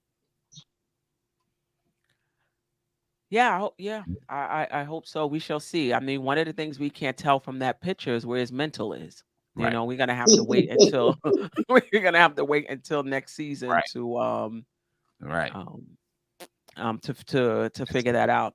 I That's wanted to the talk a little bit about Mitch. The Knicks sent coaches to work with him. mm-hmm. What do you think that says, if anything? I mean, it's kind of, to me, what I'm getting from it is we're in on Mitch. We're still investing in him. If he doesn't resign, that's that's on him. He didn't like our offer, or he thought he can get more elsewhere, but we're still invested in him. That's what I'm getting from it. What are you guys getting from that? I agree. What I've been hearing is that we could offer him much more money than anybody else. Um, and as far as sending the coaches over there, I believe if Mitch didn't want to be in New York, I think he would have probably sent away the coaches. And I didn't think about that. don't even, and as I told you earlier before, he was in Times Square in New York games. So Yeah. I mean, if he didn't want to be in New York, I don't think he would have been interested in the coaches, or even having the coaches come out there to even work with him to improve on his game. So there's something there. I can't pinpoint it, but I believe there's something there. Yeah. Yeah. Oh, Gavin is. Yeah. Yeah. Yeah. I mean, I would think that the Knicks, like any front office, have contingency plans, no matter what. If he signs, this is the direction we're gonna go in. If he doesn't sign, this is the direction we're gonna go in. I can't imagine the Knicks being out cold, scrambling if Mitch signs somewhere else. Somebody says that Pudge. Yeah, I think Mitch is staying. Yeah, Mitch but I is think the professional at only all threat times. is probably Detroit and San Antonio. But I think every other team could give him the mid-level exception or something like that. I think I heard. Right. Everybody else, the mid-level, which is about 10.3 million. Yeah. Yeah. Yeah, That's like 45 million dollars. but I don't think Robert Williams is getting that though. I think Robert Williams is getting what, around 1250 or something like that, because he's getting what, 54, if I believe so. Yeah, he's getting more though, because he's getting 54, like 12, 13 million. Whereas Right. the So I mid-level think, exception would be like 10.3. But I think there's a percentage increase each year. Yeah. yeah, because I don't think Mitch will want that 10. I think he will probably definitely want what Williams is getting. Yeah, if he can get it, if he Yeah. can get it. Yeah. I'm really glad that the Knicks sent their trainers to work with him, because I've always been worried about who's working with Mitch Robinson in the offseason. Yeah. I've always been worried about that. So if they got trainers with them and they are seriously working with them for a period of time, I think that's really good. Because in the past I've just always been worried about does he just have some people from the neighborhood working with him, or does he have two trainers working with him? You know what I mean? Right. Yeah. Yeah. Definitely. No doubt. Like I said, I'm split on Mitch. I'm okay if they bring him back. I'm okay with it. If they don't, I'm okay with it. As well. Yeah. Yeah. Yeah. I did want to say one thing to Josh, right? Because he said, he's tired of the argument that RJ's 21 and, that's part of him being efficient. That inefficiency has nothing to do with age. And I just disagree. I think obviously you have outliers, who they have a specialty in being able to shoot the ball. And so they, or they're able to get to the rim really, really well. You know what I mean? So they score a lot of their points at the rim, like Ja Morant, right? His efficiency from the field is good, but a lot of his shots come at the rim because he's able to break down the defense and score, right? But from the field, shooting from mid-range jump shots and this and that, he's not that efficient. I think efficiency does correlate with a person's age. You look at high school players, terribly inefficient, right? Yeah, I mean, starting all the way from, the time when you're in elementary school, you're very, very inefficient from the field. And the older you get, the stronger you get, the better you get. The more you practice, the better and better you get from the field. The more you learn shots, the more you correct your shot, the more IQ you get, and your shot selection. All of those things go into your field goal percentage. And the more you know about basketball as you get older and older and older, and the more you learn where to get your shot, Right. which shots to pull, which shots not to pull. You increase your ability to get open from the field. All of that, in my opinion, goes into your efficiency. So you're going to have some players who are just super, super talented and they can be efficient from the field. But most of your players are going to need to grow in that area. So I do believe that inefficiency definitely relates to age. You know what I'm saying? Would, You're going to have some would you players, put, have a would you put Allen Iverson in that category? what? Would you put Allen Iverson in that category as far as high volume shot taker, but his efficiency from the field is very low, like let's say 10 for 35 or something like that? Would you But he put was him in that category?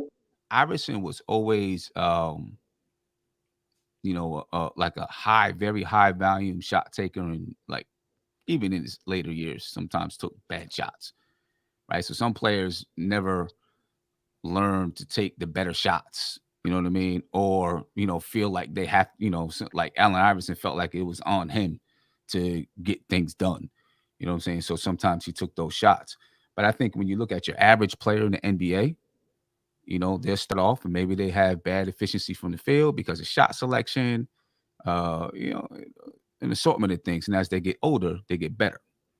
You know what I mean? Right. Because, it's more work. You thousands of hours in the gym. You know what I mean? And you get better and better and better. And you tweak your shot here, you tweak your shot there. You get better and better and better. You know what I mean? So I do think it definitely relates to age because, of the experience that you get in the league. But you're gonna have some players that are uh, some players that are just naturally more gifted than others. Yeah.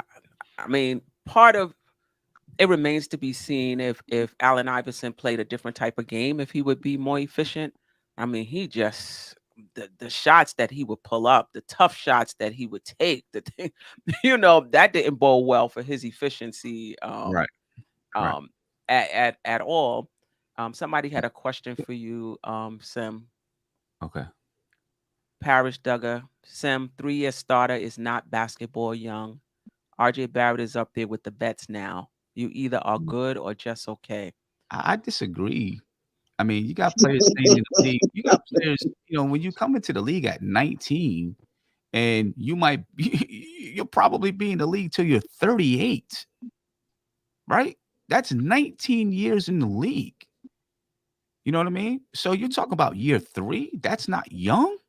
in the league, to me, that's young in the league. I'm sorry. 3 years, to me, is still young in the league because it's not like you're coming in the league at 22. These guys, like Michael Jordan came in the league at 21, right? So yeah, 3 years in the league. Okay, you're 24 years old, and you've been in the league 3 years. You're kind of a vet. And you're still young in the league. And at that time, you're staying in the league for 15 years instead of 18 or 14 years, or maybe even less than that. You're looking at someone like RJ, hopefully, as long as injuries and all of that, go right in his career, probably be in the league till he's 38 years old. You know what I mean? And, that's 19 years. So if you're talking about, 3 years in the league, you haven't seen anything yet, in my opinion. Based on what Parrish Douglas said, would you believe he's basing that because he is the number 3 overall pick? That's why he's saying that? Maybe. I don't know. I don't know. I think that, people are quick to, want to be quick to just call these guys vets because they've been in the league for a little while. I just still think, I think 3 years in the league, you've been in the league, you got some experience, you understand the league a little bit. But you know what? Anytime I've went to a new job, sometimes it took me 3 years just to figure it out before I really started to perform. You know what I mean? Yeah. And Josh said, we're talking about NBA players, Sim. You don't play 15 to 20 years in high school. Clearly you don't. All these NBA players started off in high school. They started off in elementary school, right? And if you look at the trends, they get more efficient as they get older because they get better, because they played more and they practiced more, right? So from high school to college, they get better. From college to NBA, they get better because they're playing more and they're practicing more. I think age definitely correlates to efficiency. But anyway, back to RJ. I understand, what he's saying about being a vet. I don't know if 3 years makes you a veteran in the league. I think you're still a young guy learning your way. Yeah, this is what I will say though. I agree with you, Sim, that efficiency can get better over time with age. I just don't see that with RJ because this is just something that's been a knock on him, in his one season at Duke as well. I just don't see him as somebody with great touch. And I think that his path to being a star may not be efficiency. I think he may be a high volume shooter, scorer, rebounder, two-way player who gets most of his shots at the basket, respectable from the three-point line. There's different ways to be a star. I don't know, and the jury is still out. Him being a knockdown shooter. We'll see. We'll see how he continues to develop. But I do agree with you that learning where to get your shots off, not taking bad shots, all of those things increase your efficiency for sure. I would love it if he would train with DeMar DeRozan. Then he would be a knockdown shooter. If he could develop that, if RJ could develop that shot, yeah, that would be great for the Knicks. Yeah, for sure. All right. Let's talk about we talked about this a little bit on Nothing But Knicks the other day as well. Snyder is out as a coach in Utah, and there's speculation of about Donovan Mitchell, speculation about Johnny Bryant. I did read somewhere today that Danny Ainge is part of the coaching search, and that some people feel that the chances that he would hire Johnny Bryant with no head coaching experience is slim for that team. So they're talking about what's his name, Scott Slots, the Portland coach, the ex-Portland coach. But I guess the question is, if Terry Slots, I'm sorry, Terry Stotts, yes. if Johnny Bryant leaves and does become the head coach, I think that decreases the chances that Donovan Mitchell acts out. Um, any thoughts on that entire situation, Utah? What it can mean for the Knicks? Man, I think I don't know. It's hard to say because I don't know what his role is with the Knicks right now. You know, Johnny Bryant. Yeah, I mean, like I don't know. Like when I looked at certain guys that was on it, certain coaches that were on the staff, I could kind of pinpoint and say, okay, this is his role with the team. I never really knew what his role was with the team. You know, if he was kind of like Tom Thibodeau's, sidekick, or, you're my guy that I'm going to confide in and go to for advice, or what. I never really knew what his role was with the team.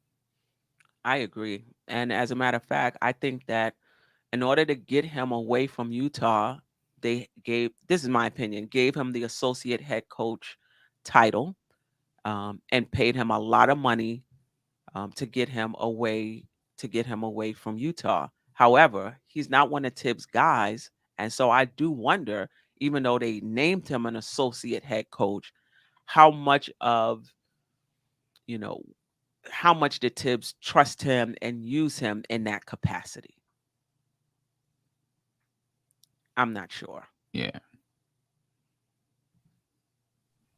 Yeah, I'm not sure either because I'm just like Sim. What was his role? The only thing sometimes we see Johnny Bryant may do on the sidelines come up and probably whisper one or two things to Tibbs, or he will be on the sideline talking to a couple players. But otherwise, what is his role? What was he? I don't know. It's really hard to really pinpoint what was his role. Do Thibodeau even taking any type of advice from him?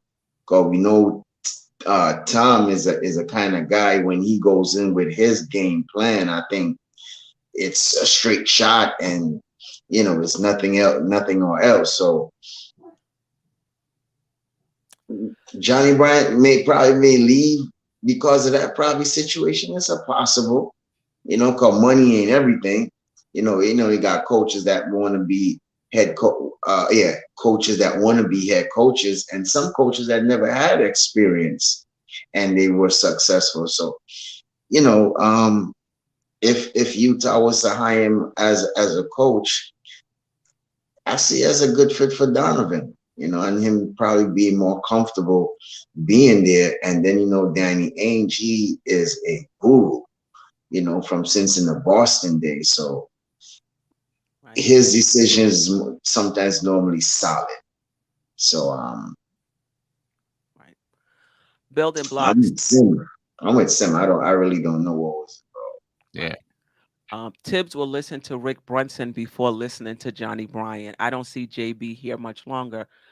I mean, listen, Utah, I would think, wants to hold on to Donovan Mitchell. If they don't hire him as a head coach, whoever they hire, I can see them whispering in his ear, you might want to see if you can get Johnny Bryant back here, and see if that'll help Donovan Mitchell. What I've been reading is that Donovan Mitchell is a bit upset that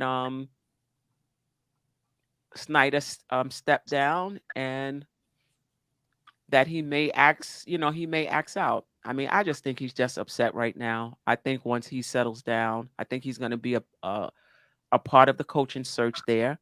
And quite frankly, I don't think he's going to be available for the Knicks this offseason. I don't know if this may be a factor, but the owners are young. It's a young man, a young billionaire. So I don't know if that may play a part in Donovan staying and then hiring a young coach as in Johnny Bryant too.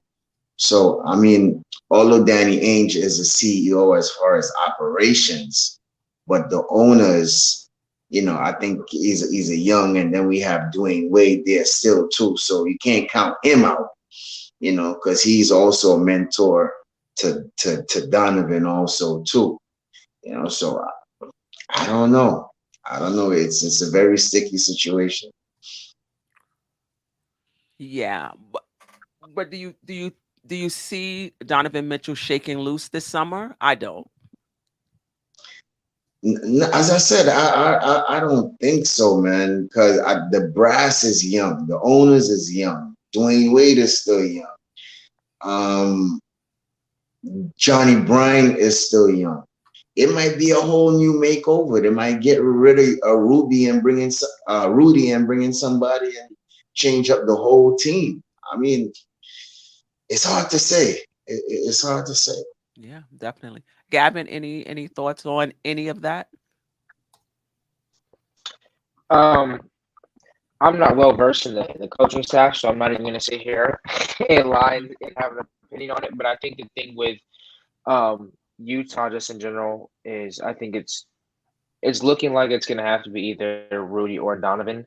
Um, and I think that they would probably be much more inclined to keep Donovan Mitchell. I don't really see him being available for the Knicks only just because I think you would have to give up such a big haul for him, and I'm not interested in bringing in Donovan Mitchell to just be Donovan Mitchell by himself. Like, you have to pair him with somebody else, and I just don't think that unless it's Randle or RJ, that nobody else on this team really complements him as far as skill set wise that would really turn the needle for us. So I think if you give up a huge haul for him and it includes somebody like RJ, I think that you kind of take a step back in that regards. Whoa. Whoa. So you don't think that Rick Brunson is going to bring, some developmental skills to the game and be able to help these guys to develop? I'm talking about as far as when right now. Like, if we're talking about bringing him in next season. Like, so I I don't think that you just give up a much bigger haul for him.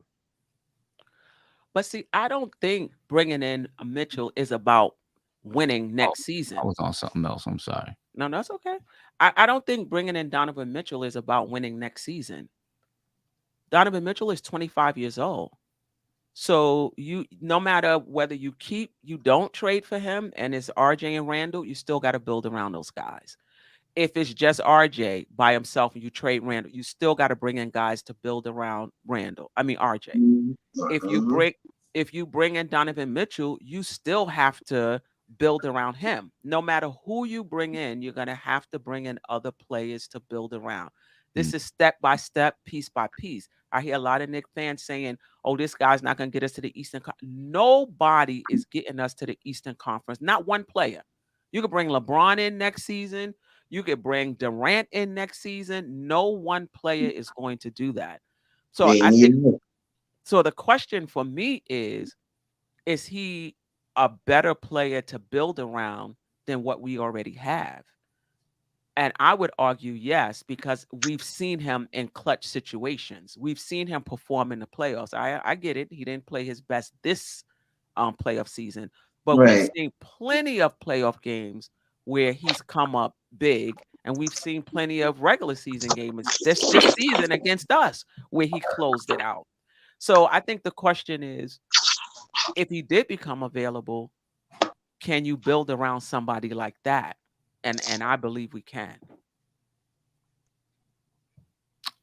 I believe we can too. I was having, and I'm sorry, I had thought that Gavin was talking about losing Johnny Bryant as far as RJ's development. Sorry about that, but I believe I agree with you, Steph. I think you can bring. I think there's enough in the cupboard that if you trade for Donovan Mitchell, you still have young players, you still have draft picks, and you still have enough financial flexibility to be able to build around them. I do.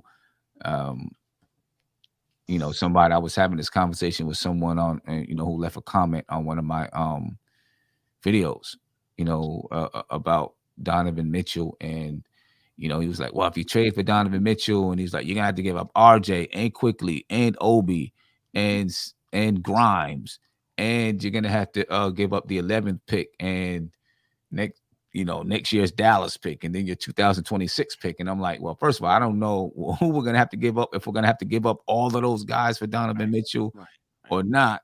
But the bottom line is we have 8 players 25 years or younger, 24 years or younger, 8 players 24 years or younger, and then 1 player in Randle who's 27.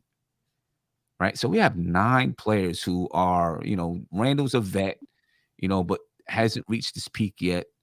Your peak, based on what they say in the NBA, normally starts around 28. So I guess this year would be the peak of what he's at. So you have, a good number of players that you can package for Donovan Mitchell and still have homegrown talent. Because that's what people keep saying, like, look at the Warriors and look at the Celtics. They're doing it with homegrown talent. Well, you have enough to make a move for Donovan Mitchell, still have homegrown talent, and still have draft picks to add more homegrown talent and money to build around them. Because, like you said, Steph, you're not looking at going to the championship 2022, 2023. In 2023, the Knicks are going to have probably $40 to $50 million in cap space to spend on players. You know what I mean? So I see D. Coalition said, build organically, not by stargazing. I think you're still building organically. Even the Golden State Warriors, they have an all-star in Andrew Wiggins. They traded for Andrew Wiggins, right? They didn't draft Andrew Wiggins. Andrew Wiggins was drafted by Minnesota. They traded for Andrew Wiggins, right? The Boston Celtics, Al Horford, I believe, was drafted by Atlanta. They signed Al Horford, and then they traded back for Al Horford because they believed he was the missing piece, and it's proved to be right. So you still need pieces other than your homegrown talent. Right. And don't forget Kyrie and Kemba. Yeah. They didn't just sit there waiting for Tatum and Brown to pop. They went out and got Kyrie and Kemba. It just didn't work out. Right. Sim, didn't he got drafted by Cleveland and LeBron didn't want him? That's how they got Kevin Love? Who, Al Horford? Oh, maybe No, that did happen. Wiggins. Yeah. Was he drafted? Was it? Oh, maybe it was. Yeah, maybe Cleveland had I think so. Yeah, but how he got to them was through Minnesota. How he got to go right. I think it was Minnesota. Kevin Love or something like that. I believe. Yeah. Right. And Sim, you bring up a very good point. If you have a Donovan Mitchell, when you have that cap space now you can use it and attract people to come to New York because they may want to come play with Donovan Mitchell. Yeah. What happens a lot is that we have cap space but we don't have a star that anybody wants to come play with. So we can't use that cap space and get somebody legit, or get a star type player. You got Donovan Mitchell and $50 million, you're going to be able to find somebody. Yeah. To play with him. You'd be able to So find actually, Steph, so with that thought then of using him as a star piece to attract other players, then yeah, I do see where it wouldn't make sense to get him. I think that I'm more along the lines like if it's something where they're like we're giving up RJ, Quickly, Grimes, and Cam. I just don't think that you build around, like if we're talking about, at least for right now, I don't think that you build around Donovan Mitchell with somebody like a Deuce McBride, or if it was to build around like Grimes instead of Quickly. I think that you'd have to go out and get people. You're gonna have to go out and get people regardless. You're gonna have to go out and get people regardless. Yeah, because it don't make no sense to bring him in and we don't have nobody to play around him with. It's just going to waste his years in New York, basically. Another lock. I mean, not really Carmelo, but we wasted a lot of his years by not putting the right talent around him. And when we did, it was just for one season. Right. And this is the thing. You want to hold on to those players to build around Donovan Mitchell. A lot of the guys on our team are rotation players. Mm-hmm. A lot of the guys on our team are rotation players. I hope at least one of them pop. If two of them pop and become star, great. But they're looking like rotation pieces. And I think this is what makes it hard for a front office because you have to decide, am I going to hold on this guy or hold on to this guy and hope he becomes a star, lose out on potential stars?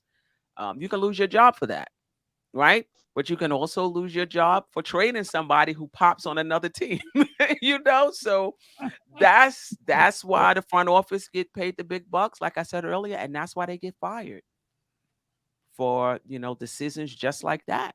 But if you ask me, I believe that's why Dolan, and we've talked about Dolan also on Nothing But Knicks, I think that's why he goes through front offices because he's really looking for a front office that's going to put this team on the right track. Right. You know, um, and I think that this front office right now, I think if they don't make something happen in the next few years, I think they'll be gone too. Yeah, I agree. I mean, how long are you gonna sit around and wait for a front office to make something happen if they're not making it happen? That's Right. true. You Yeah. know, I Yeah. mean, how long does it take to put together a promising team? I mean, I think we have a promising team. We need more pieces to continue to build, but I do think we have some nice pieces on the team, some nice young players, and we're developing.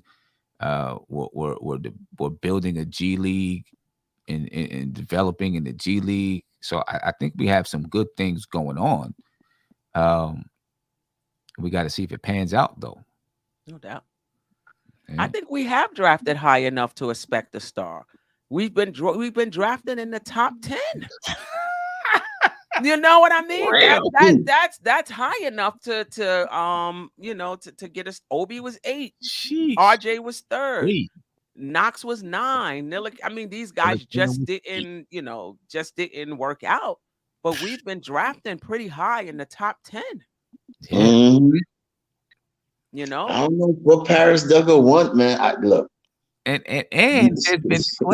there's been players that drafted after our guys like Donovan Mitchell who became stars. So right. The Joker. Right. And Booker too. And we talk about Miles Bridges. Right. Us not signing Mm-hmm. our draft picks since whatever the year was, but a lot of it could have been we didn't draft well enough, that the guys just weren't good enough to re-sign. Yeah. I think it just lets us know that in terms of who we drafted, they weren't that good. Other than David Lee, who I think probably would have been re-signed if it wasn't for the LeBron sweepstakes thing, and they pretty much had to let the entire team go to have enough cap space. But Josh also brings up a good point that we don't talk about enough. You could change if you have the flexibility and you have the assets. You can change your team into a championship contender in one off season. You can. You can. If you put the right pieces together, you can. And so, it's all the rage right now to do what Memphis is doing and do what Cleveland is doing. But I will say there are different ways to build a championship team. And that's just one of them. There's different ways because while these guys are in the championship now, a couple of years ago, it was, the Miamis and, those teams that put together free agents. You know what I mean? There's different ways. It's not going to be just one way that's the best way, in my opinion. Right. We don't have that generation talent like how it was before. We could just use one person. That ain't the league these days, man. You need at least 2, 3, and a supporting cast, and even in order to get out some of these playoff rounds. So, Yeah, I mean, the bottom line is you need talent. When we talk about building with our assets, right? I mean, I get that we have a plethora of draft picks, but when I look at like our pieces, do you think outside of RJ, Randle, and maybe IQ, do you think that the rest of the league puts as much value as we do on our rotational pieces for them to be enough in a package to go out and really like acquire some serious talent to build with this team? I think I that's why believe we so. would have to send a lot of it. That's Look why at it can't, go ahead, Queen. that's why it can't just be 2 players because they're not high level players at this point in their development. And I was about to say, look at Atlanta. They wanted Grimes. You know what I mean? And he was a rookie, and they saw his defensive tenacity. He could shoot the ball from the three. So other teams are looking at some of our assets. Like the other day I heard Philly, they looking at I think it was Burks, So But for a star, though, that's why you hear them saying, if you want Donovan Mitchell, you're going to have to give up RJ. I don't think that the league is that high on that you're going to be able to get a star and keep RJ out the package. And if you do, you're as going to far as give a up a lot. star. Okay, I see what you're saying. Right. And Yeah, if you do, you're going to have to think give up that's where a lot. Go ahead. I'm sorry. And I think that's where the thing with hauling off all these players is you're hauling off 3-4 players plus picks to get one in return, but it's like where are you filling in the production that you're giving up?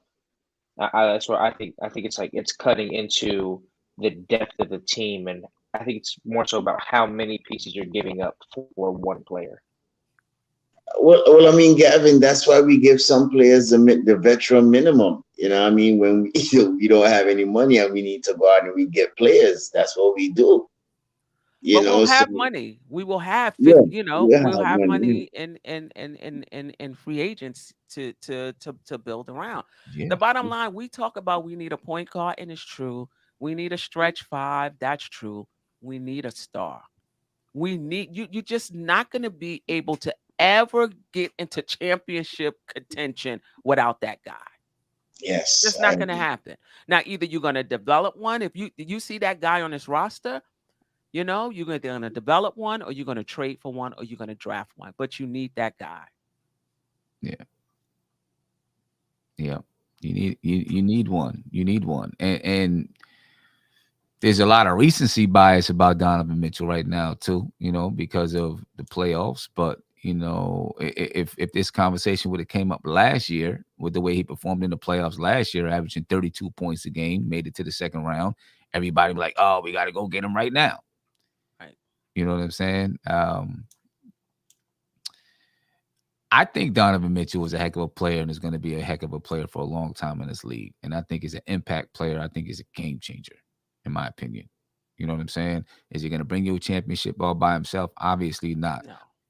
I mean, Michael Jordan was eliminated in the first round the first 3 years that he was in the playoffs. You know what I mean? And one of those seasons, he averaged 42 points a game. You know what I'm saying? And was still eliminated, swept, as a matter of fact. You know what I mean? So you got to have people around you, to win. And I think that the Knicks would still have, it's not all going to happen in one season. Right. I think the Knicks would still be able to build around them. You know what I mean? And so you'd either be giving up RJ or Julius. It's no doubt about it. One of those two guys are gone, and probably another one of your young players.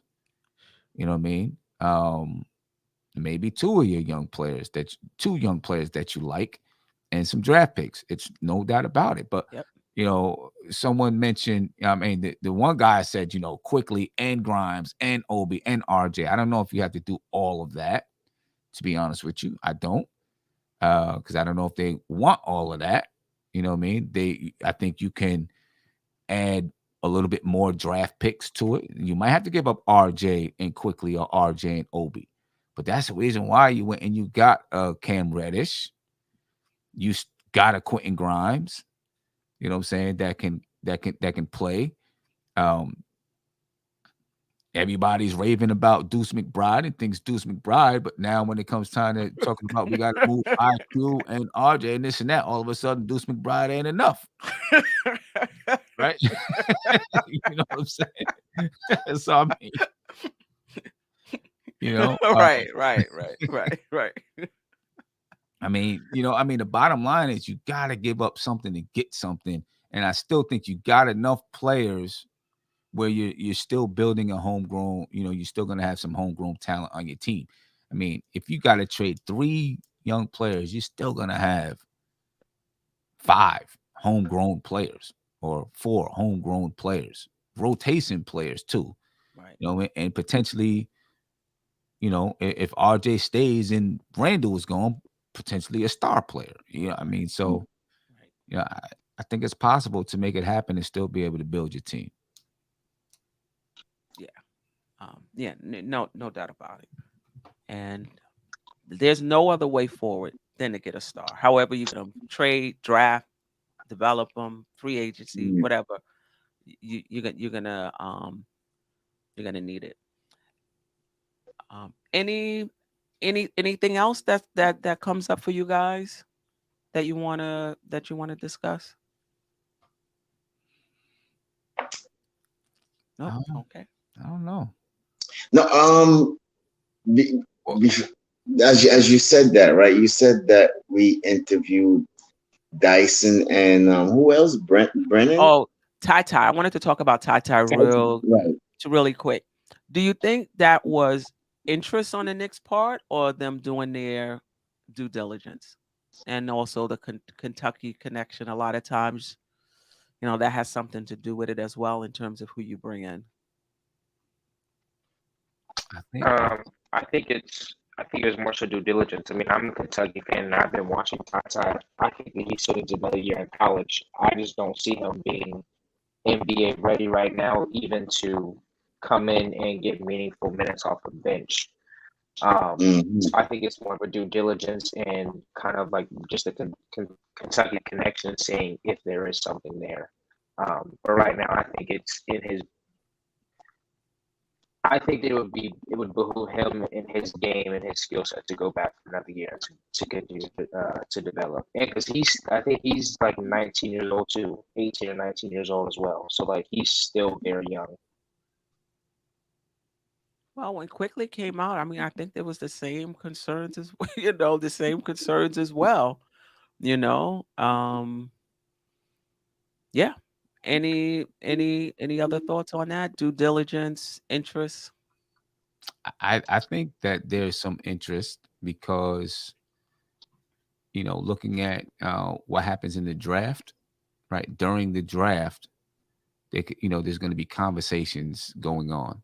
Let's say Quickly is included in a trade package somewhere, then they may say, okay, let's get Ty to, he can replace what we got in Quickly or something like that, if they consider them similar type of players. I know Ty's a little bit more of a, heady, point guard, that can see the floor a little bit better and do those type of things, so they may be looking to see, could he be Quickly's replacement if we had to move Quickly in the deal, So I think that's part of them, looking, when they're in the draft, they're also looking at that. If we have to move Burks, maybe Branham can replace Burks. What I'm saying? If we got to move Grimes, maybe this guy can replace Grimes or whatever. If we got to move Randle, maybe Eason can replace Randle.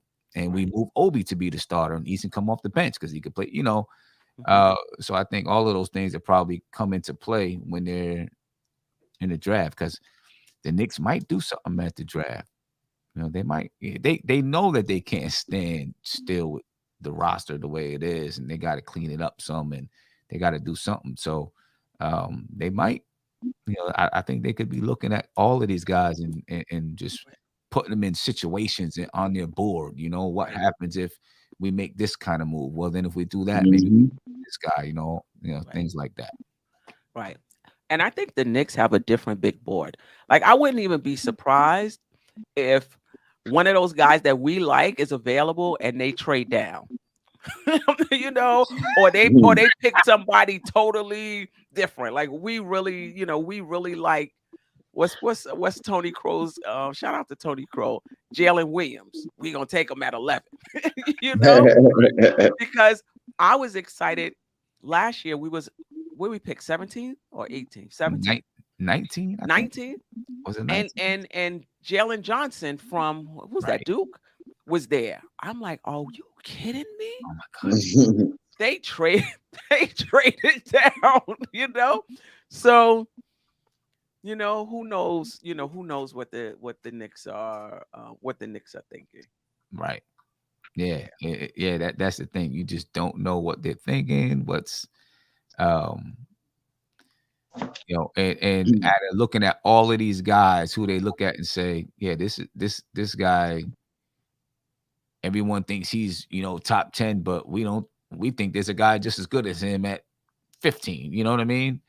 And and I think that's what happened with Grimes. Yep. They kept trading back, figuring that they really liked him. Yeah. And they got him at what, 24, 25? Yeah. Yeah. So it's going to be interesting talking about the draft. Don't forget our second annual NBK draft party at Atlantic City. Check this out. The second annual NBK draft party in Atlantic City. There'll be a live podcast, live DJ, live video shoot.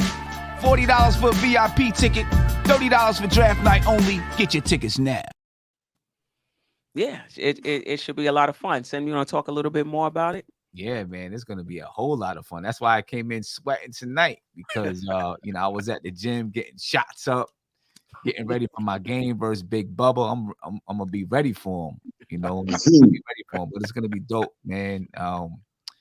We're looking forward to seeing you guys there. We're gonna be doing, we'll get in just a little bit before the draft and talk a little bit. It'd be a live podcast, be a bunch of people there talking about the draft. You'll get a chance to, join in and give your 2 cents. You might even get a chance to do some, just some other little videos on the side, that we would put out later. We'll have giveaways. We'll have some games. You know what I mean? Just some fun games throughout the draft. And then the next day, we'll be doing like another live podcast to kind of talk about what happened the night before, maybe what happened overnight. And break that down, and then we'll be going to a gym, playing some basketball. It's gonna be dope. DJ Shuttle is gonna be there. Yeah, it's definitely gonna be fun. We may even have we got for the intro to my to the show intro. The guy who did the intro, he's coming so that he can shoot a video. So there'll be a video shoot going on. We may even have some other people coming down. We'll see. We maybe even have some other people come down to do like a Knicks documentary about the 2012-2013 Knicks. It's possible. We'll see. But, it's going to be a lot going on, man. It's going to be dope. So we're building something really nice with this draft party, ladies and gentlemen. So, we want to see you there. Even if you can only come draft night or you can only come on that Friday. Okay. Come to it. Come to it. Come check us out. Yeah, and it's growing. Last year was 1 day. This year's 2 days. This year's 2 days. And we might do the NBK whole family reunion, do a whole weekend. Exactly. Might do a whole weekend next year. So, come be part of it, y'all. Be part of it. Yeah, it's a lot of fun. I was there for the first one.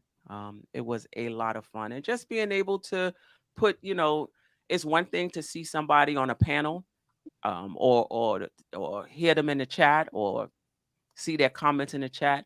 It's something else to just be face to face and talking to people. So would love to meet you guys that's in the chat. Definitely check it out. The link is in the description. Yeah. Any last words, fellas? It's always a pleasure being on the show, Queen. As usual, salute to the generals. Congratulations again on your 20 subs. I appreciate it. You've been doing this for a long time, man. So shout out to you, General Gavin. It's always been a pleasure. Queen, what can I say? You always bring the heat.